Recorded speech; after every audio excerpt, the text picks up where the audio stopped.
Well, now let's go in. And it's real nice to when you actually play the Chrono Trigger and do all this. Oh, there's also a prehistoric age that you can get into, even already at this point. So that's quite obvious that you have to go there. But let's go by the direction that I'm actually intended to go, which is the Medina village at 1000 AD, because that's where the plot is taking.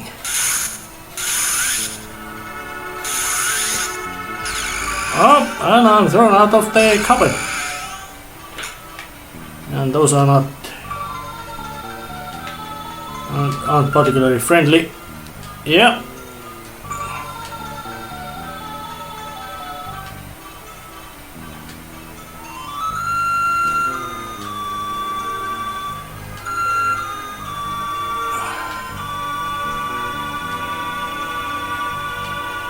Yeah. And that long era can very much be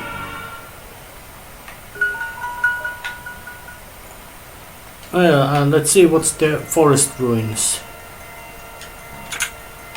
Well, there's some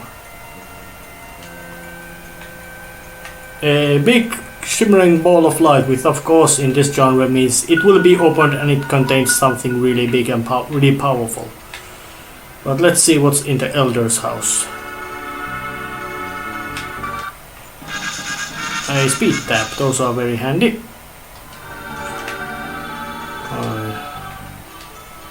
Oh yeah, that's the Ozzy the 8th. Well, maybe he couldn't because hey, you mystics lost. Oh yeah, these things.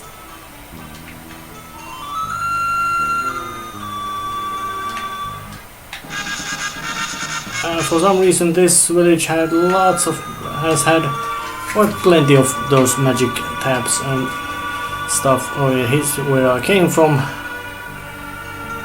The store. Well, bleed. Oh.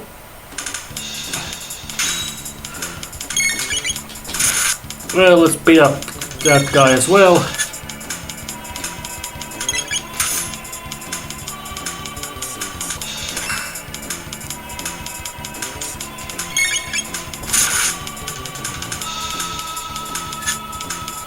You missed.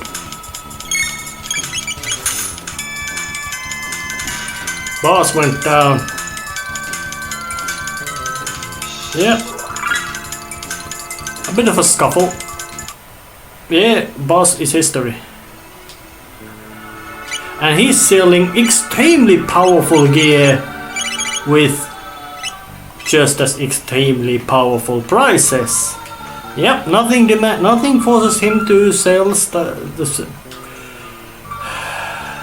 to not dig up big prices. Not particularly. Oh, Hekron. Yeah. Not needed. And let's see what's the glimmering thing. But hence,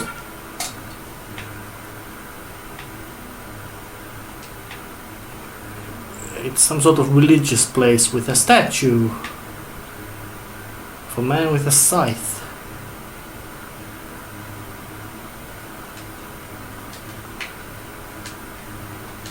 They find him, so they think Magus must be some sort of hero,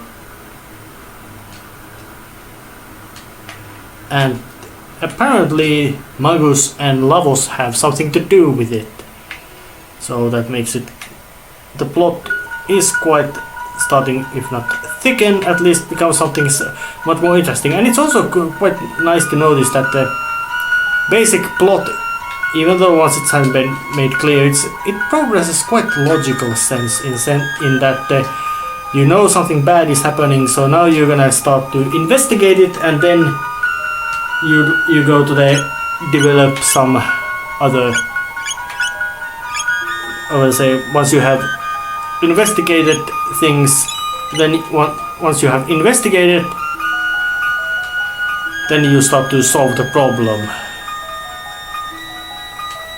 Yeah, I have to return to Truce Village, but to get there, and you can also switch equipment to every character in this, screen, not just the ones which are in your group at this moment, which is a real nice and handy trait. So let's just go to the Hekron cave with monster and a couple of bastards.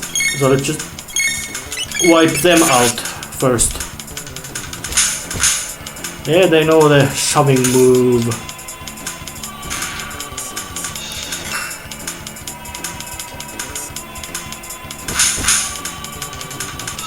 Yeah, you like to smack things.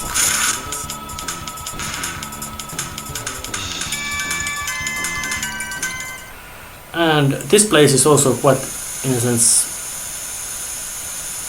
annoying because every enemy is practically invulnerable to your basic physical attacks, meaning you have to use your magical attacks to hurt them, and that may also, of course, sucks out lots of your resources, and I'm gonna show it in this fight.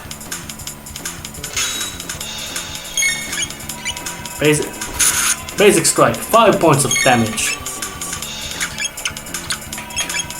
But ice damage attack.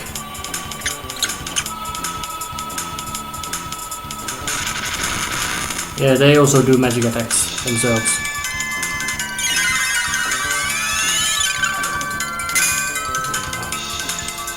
Yep. Big chunk of damage with basic magic attacks. And of course they also eat your magic points as well. And I'm using Robo just because of his laser spin. It is not as powerful as your basic attack is over, say, those single target magic attacks, but the fact that it hits the whole screen makes it just so much more effective.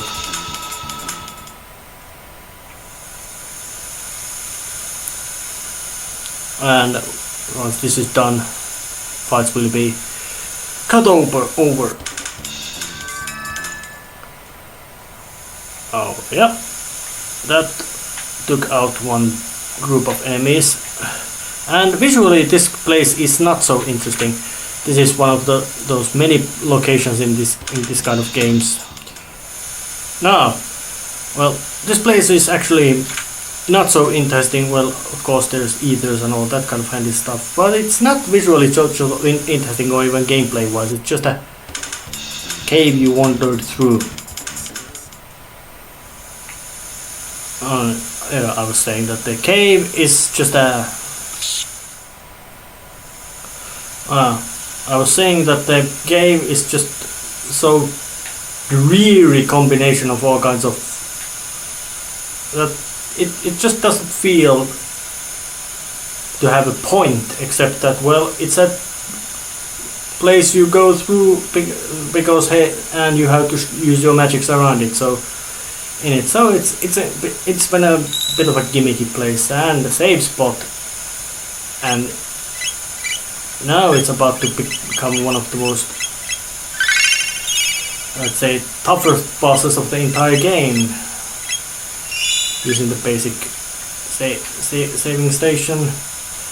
Yeah, the place is called Hekron Cave, and it has a monster inside called Hekron, and this monster is so scary and mean that it actually appeared at the wall cover art, with drawn beautifully by Akihara Yamaoka, because hey, he did the character art in this game, so he also drew that art as well.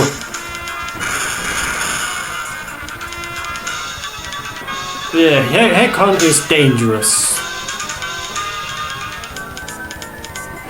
He spews out magic attacks at you.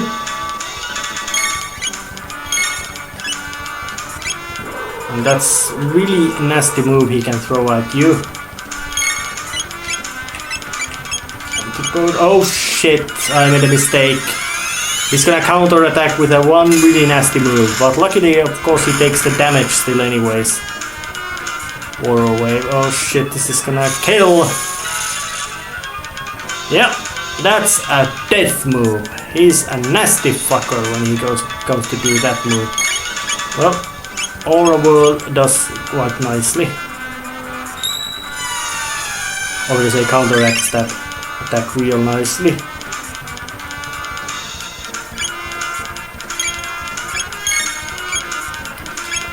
Counter attack break, which is nice.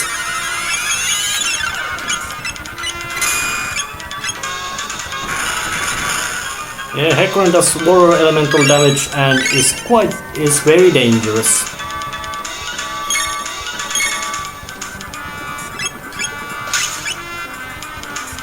Lightning attack.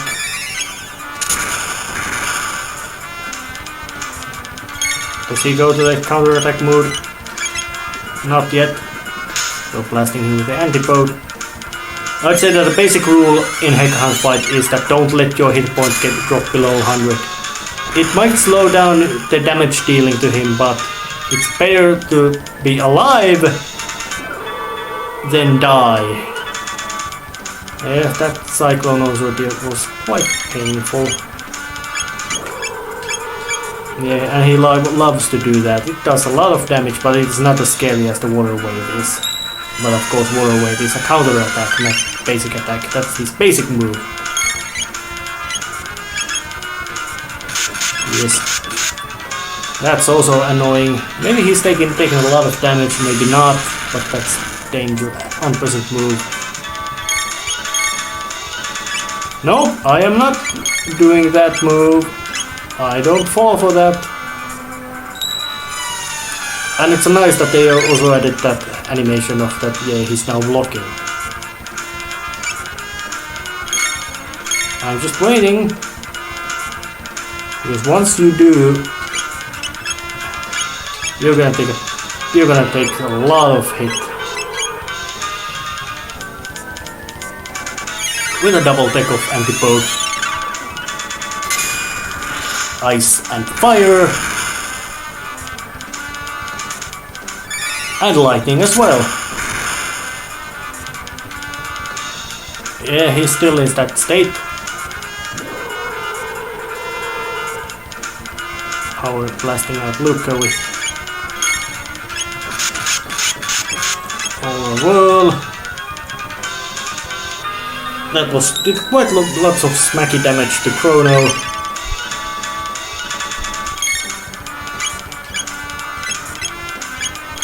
Yeah, you can ask that to happen, but I'm not gonna do it. I'm no fool. I know how you think, Hecarim. If you actually think.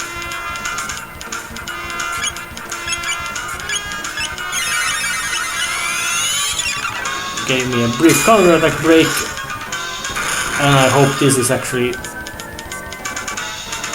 Yeah, it's a break. It just didn't do the animation for the stop, and he goes down. But if you just attack him all the time, that counter attack will crush you periodically.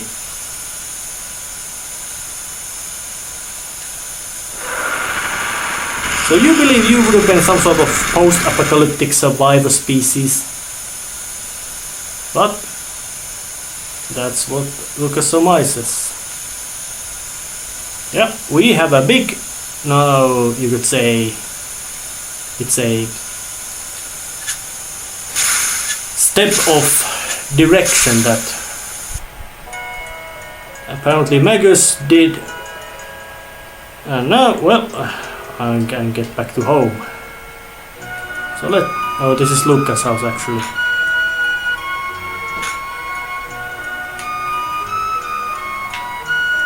And let's see what's going on in here.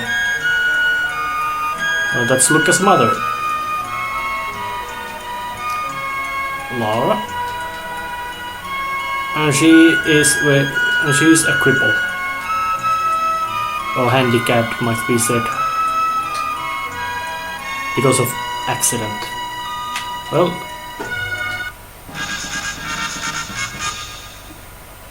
yeah, Taban does tinker with custom armors only wearable by Luca, which are quite effective, I do say. But then again, they are custom made, custom for her. So yeah, they are not so well used. So let's see how Chrono's mom is saying. Oh, of course she's worried. Yeah. The cat sound effect doesn't work so well, but it doesn't matter. Now to go to the Lean Square, named after Queen, of course. Queen Lean, who we know quite personally. Yeah, and it's quite nice also to notice that the time does move while the game gets forward. So it's it's the same era, 1000 AD, but it's got a bit later in the same day. So time to use the sand trap, or not sand trap, the gate. Obviously, open the gate at other place.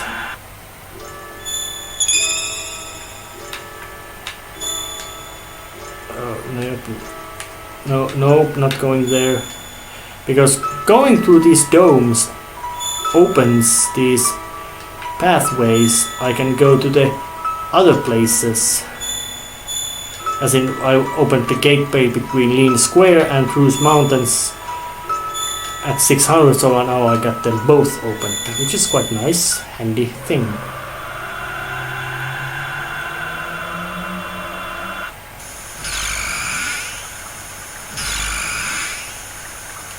But here I am.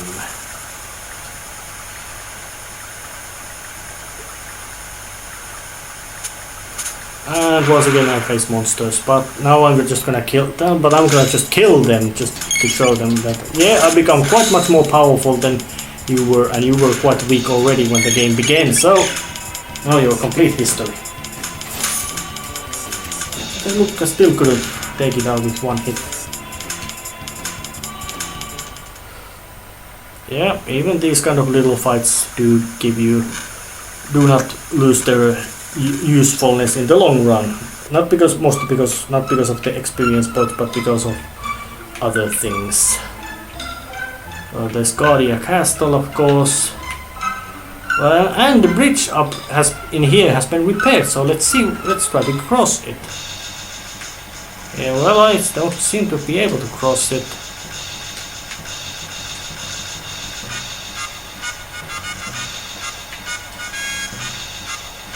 Oh, so you need a hero with a capital H. Well, and apparently, so it's time to head to the Guardia Castle as well. Well, that isn't completely unexpected, and Guardia Forest is just the same, with the same weird-ass thing in hiding in the bush and dropping us shelter when he's at it. So, time to head to the place where the reception is not as mean as in the regular era.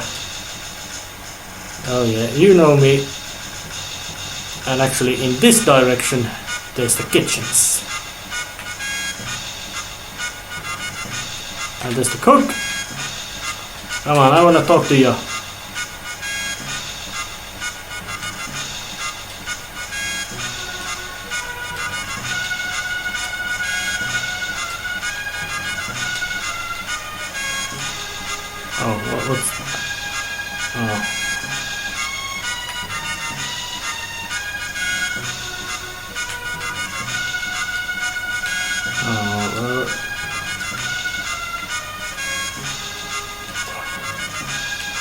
Oh, bugger.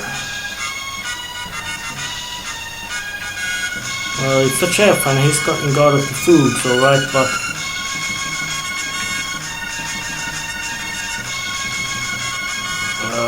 yeah, well, let's go ahead and have a check. Oh, yeah. Didn't remember completely right. Well, now I got the food. And power tab as well.